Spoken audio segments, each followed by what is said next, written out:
Good afternoon, everybody. My name is Amanda. Welcome.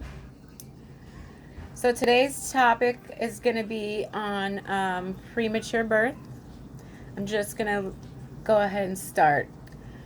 So every year, over 15 million babies are born too early, and the numbers are continuing to rise. Premature birth complications are the leading cause of death in children under 5 years of age in the United States of America. The rate of premature birth is continuing to grow, and with today's technology and as one of the world's most leading nations, we should be able to increase the awareness and implement precautions in order to prevent and or decrease life-threatening or life-inhibiting defects caused by preterm birth. Long-term health complications such as cerebral palsy, mental retardation, visual and hearing impairments, necrotizing enterocolitis, and congenital heart defects are only a few of the terrible occurrences that these innocent babies have to endure while trying to grow and get strong. More complications can also arise while they're in the NICU that can be caused by extensive, constant, and sometimes interminable treatments that are needed for multiple and very common conditions, diseases, and illnesses that these babies are born with every single day. Education for any patient is the healthcare workers and the healthcare industry's duty in all situations. In order to be the best advocate and a trusted advocate, a thorough education and many and multiple explanations are to be expected and provided to the patient and the patient's families. 14 years ago, I went into labor at my 29 week of pregnancy. I had given birth to a 2-pound, 13-ounce baby girl. I was in the state of Missouri visiting family, and I lived in South Florida. I was stuck in another state with no home and nowhere to bring my baby home to. No job, limited funds in my bank account, and very minimal local family.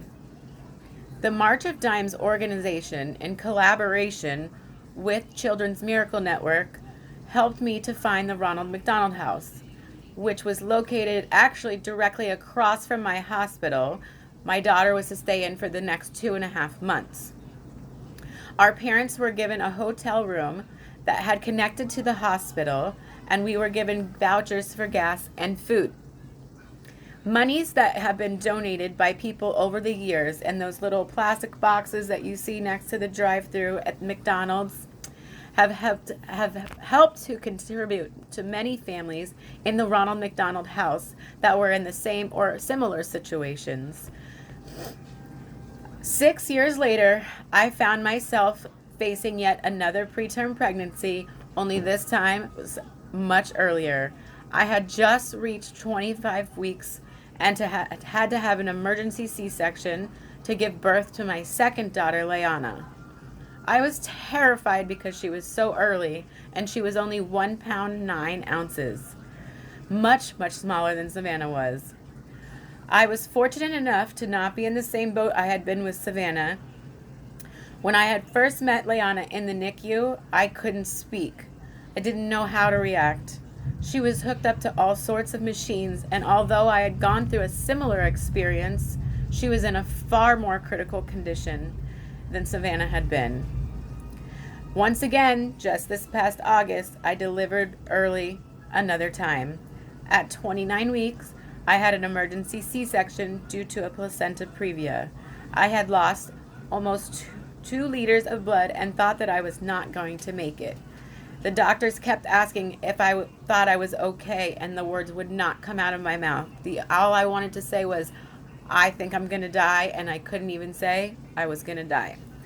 They had to give me a shot of epinephrine to shock me back and save my life.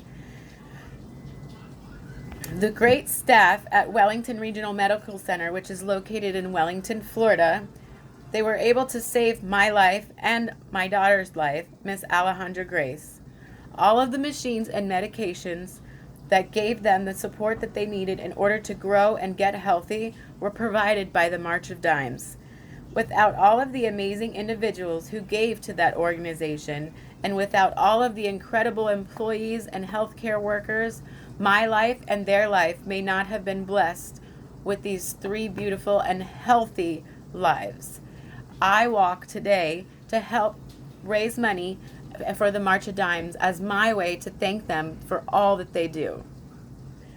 Community engagement, such as fundraisers and seminars, will help to educate more and more. People need to be educated on all topics. Many people are still either uninformed or misinformed on this topic, and once educated and convinced, they would possibly be more apt to help provide more funding to these agencies so that the innovative technology that is available to us can be utilized and improved on. If I could ask anyone at the end of this speech if they are interested to please go online to marchofdimes.org and sign up to get the weekly newsletter and read up, and they have a walk in every county in every state every month, every year. Thank you again, and my name is Amanda. Have a great day.